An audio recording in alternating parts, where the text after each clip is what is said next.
Cominciamo questa nuova sessione che, dopo aver visto sugli schermi il mondo raccontato ieri sera tardi da Lucio Caracciolo, adesso abbiamo la possibilità di ascoltare qual è lo stato della democrazia e delle non democrazie che riguardano più o meno 2,5 miliardi di persone su questa terra. Sentiremo infatti parlare di India, di Stati Uniti e di Cina. Il primo intervento riguarda la più grande democrazia del mondo, che è la democrazia dell'India, che ha radici profonde nella sua storia, nella sua cultura e da cui molto abbiamo da imparare, ricordandoci che la democrazia non nasce certo ad Atene. E abbiamo con noi un economista di dimensione internazionale, a cavallo dell'India e degli Stati Uniti, advisor di organismi della cooperazione internazionale, da sempre attenta in modo molto franco e diretto alla dimensione di genere, ma anche coraggiosa editorialista. Jayati Ghosh, a te la parola.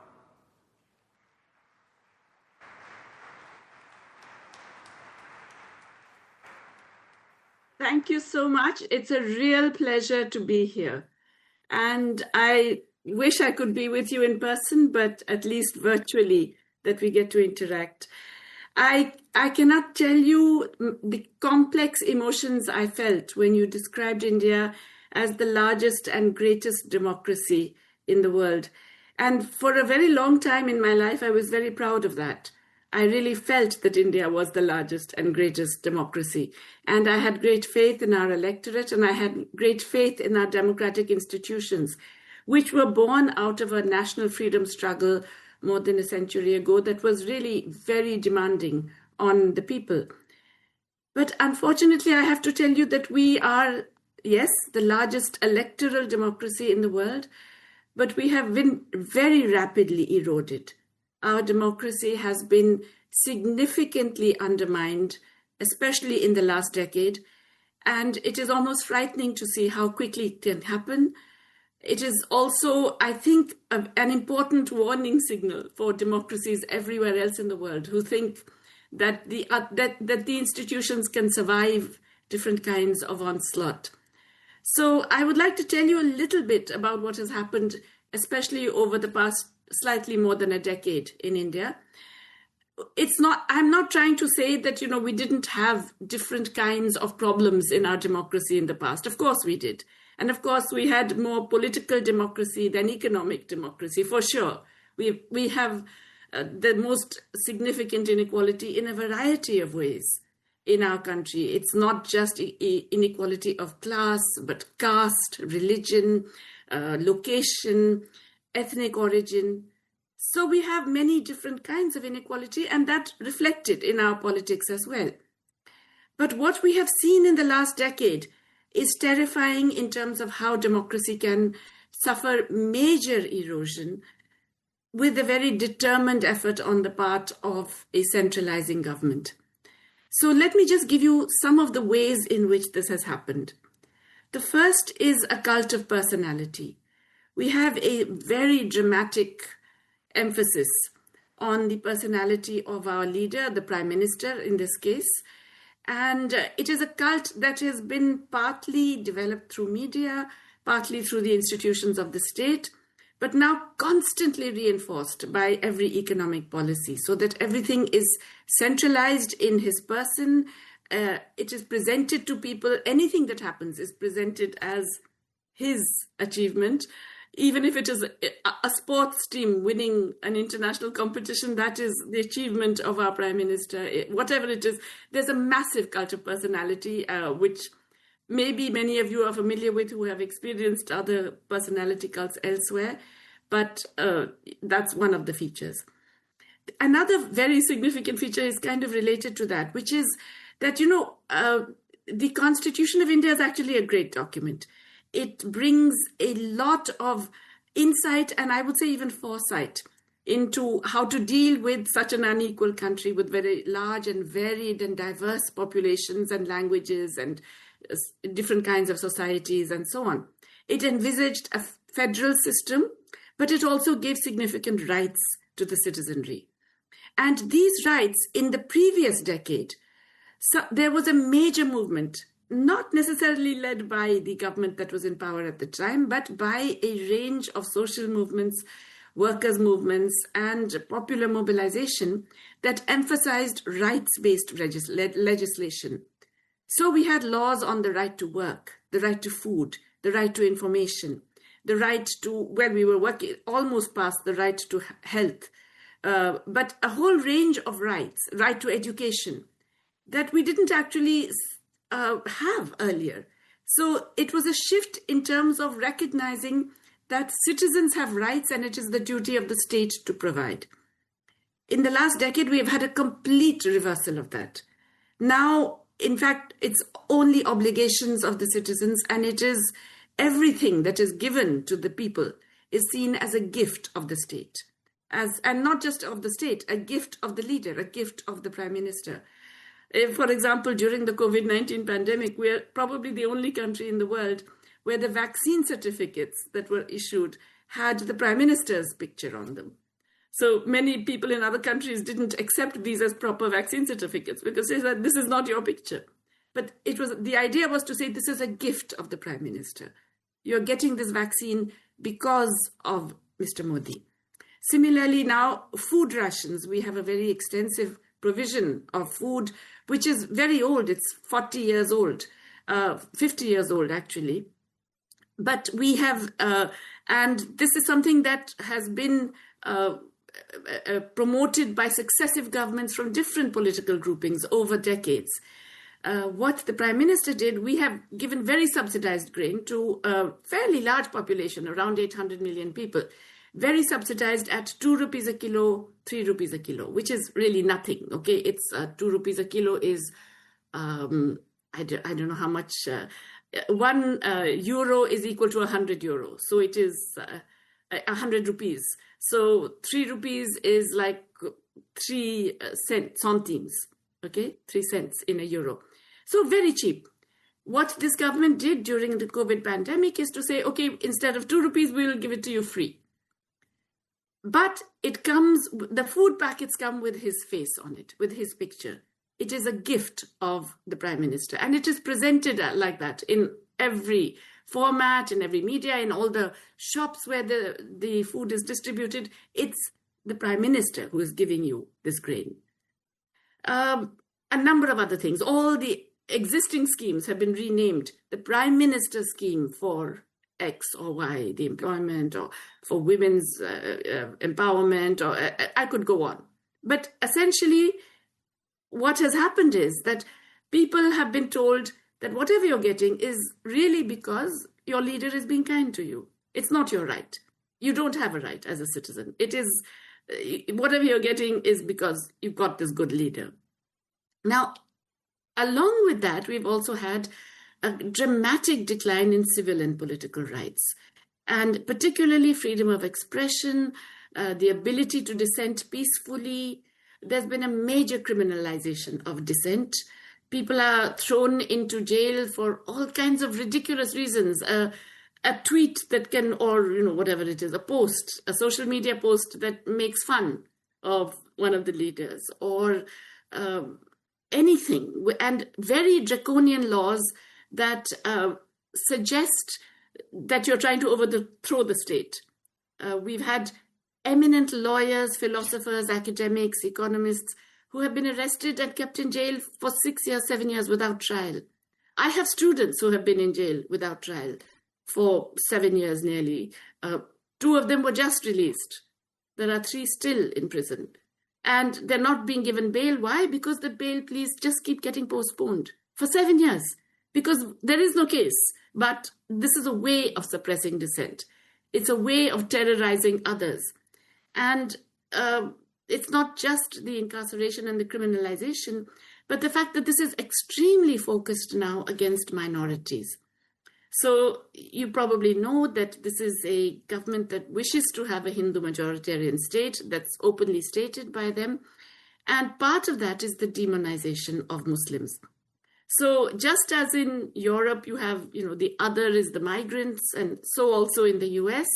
In India, we have the other as Muslims, who make up about 20% of our population. So they are a large group, but they have been dehumanized, terrorized, and in a way, what is really scary is that that poison enters society. You have so many incidences of lynching of Muslim men and of even young boys on various kinds of ridiculous pretexts. There are many ways in which there are boycotts of Muslim shops, all kinds of horrors that I could not have imagined would occur, because we have a broader and very systematic othering and demonization of this community.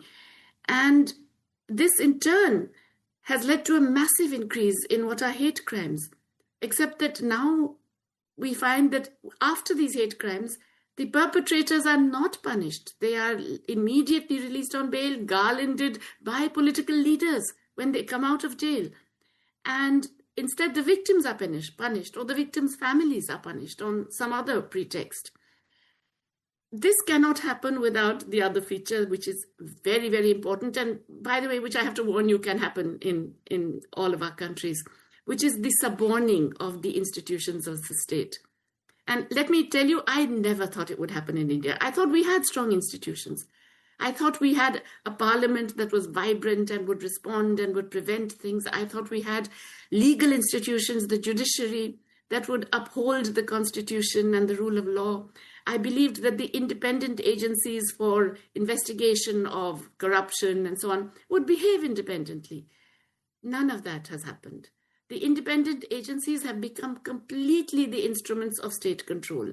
So anybody who is a dissenter or writes or says the things I'm saying to you today will have an income tax raid, will have some kind of a threat against them, will have a raid on their house, will have a threat on their person, will have various official and unofficial attacks that can actually be extremely terrifying, in fact. And of course, the judiciary, which has to be the bulwark against this, unfortunately has not been. There are cases when it finally does, but we are allowing people who have done nothing and who have no case against them. The state is unable to bring a case against them, languishing in jail now for 6, 7, 8 years because the judiciary is failing them. The judiciary has failed in a whole range of other cases by postponing decisions until it's too late to do anything about it. And these have changed even the state governments. They have affected who gets to rule particular states by delaying the decision on whether something was legal or not. There are too many instances to go into it, but I'm just trying to tell you how the failure of the judiciary in a way is the ultimate, that's the last resort that we have for peaceful ways of dealing with this erosion of democracy. And so it's so important. And the last institution that, again, I thought, India is too complex, vibrant to actually to suffer from this is the control over the media. The large-scale official media is almost entirely subordinated to the interests of the ruling party. And we have the savior, in a sense, is the fact that there's a lot of explosion of social media, YouTube, alternative podcasts, alternative websites, etc. But they have limited reach and they have zero resources, and they are under constant threat of the things I told you about, of false accusations, incarceration, IT raids, freezing of bank accounts, etc., etc. So the suppression of information, the suppression of, and the complete, shall we say, the complete suborning of the media, so that they're only presenting either what the government wants them to present or the kind of, or spreading the hate that unfortunately the government wants to spread, is a very important part of that. And along with that is the fact that there is a major suppression of data. Now, this also makes me weep. I'm an economist. I was so proud of the fact that India had probably the best statistical system in the developing world. We had very sophisticated statisticians who developed a very complex set of national accounts and other employment and consumption survey data that were relevant for a very informal economy. And it was really something to be proud of. We would all have great faith in the independence of our statistical system. That has gone. The people who were heading it have been replaced, thrown out in some cases, if the surveys produced results that didn't suit them. Consumption surveys that didn't suit them have simply been thrown under the bus, and new surveys have been done with different methodology that suddenly shown dramatic improvements in poverty and dramatic reductions in inequality. The GDP data have been manipulated, and there are many ways. I don't want to go into the details, but even the IMF concedes that today the GDP data are not reliable. We haven't had a census now since 2011. We don't even know how many people there are, whether they're men, women, children, where they live, how they live, rural, urban, what work they do. We don't know because we haven't done a census. We will do a census apparently at some point, maybe next year it will start. But there are great concerns about how the census will occur, because the next thing that is happening is now the concern about the electoral process itself. You see, the last elections in 2024, the general elections, in different states, was a wake-up call for the government because they did much worse than they expected. And some people believe that if it had been fully free and fair elections, they may even have lost. But they did significantly worse. And so what they are doing now is an active rewriting of the electoral rules. There is a process underway. It's happened in 3 states. It's happening in many others, which is revising the electoral rules to supposedly remove those who are non-citizens. And we know already that nearly 100 million people have been disenfranchised. And you can guess they are dominantly minorities, dominantly places which voted for opposition parties, and a whole range of other things like that. So there is a real concern now about the electoral process itself, about the very definition of who gets to be a citizen, because it is in the hands of the state. It's now a gift of the state even to allow you to be a citizen. And these are real concerns that have come up. And I'm bringing these up because it's very depressing, and I'm sorry about that. The last depressing thing I will have to say is that all of this is very strongly linked to the growing plutocracy that we see in the country. There's a major concentration of both income and wealth at the top. And this is a concentration not just, between capital and labor, that the share of capital has gone up, but that within capital, the share of large capital has gone up. Within large capital, the share of the top 100 companies now accounts for about 80-90% of all the corporate profits. Within those 100 companies, a few conglomerates who are close to the government, who are, you could say, cronies of the leadership, are dominating, are getting regulatory advantages, are getting subsidies, being allowed to purchase newly privatized public assets, etc. And so, in a sense, the lack of democracy that we see in civil and political life is very strongly associated with a further weakening of the economic democracy, with a massive concentration of wealth and power at the top. Now, this is all very depressing. I'm sorry to give you such bad news. But I do also want to tell you and remind you something. I had a teacher, Fabrizio will remember also, we had a wonderful professor who was there in Cambridge when we were both students, Joan Robinson.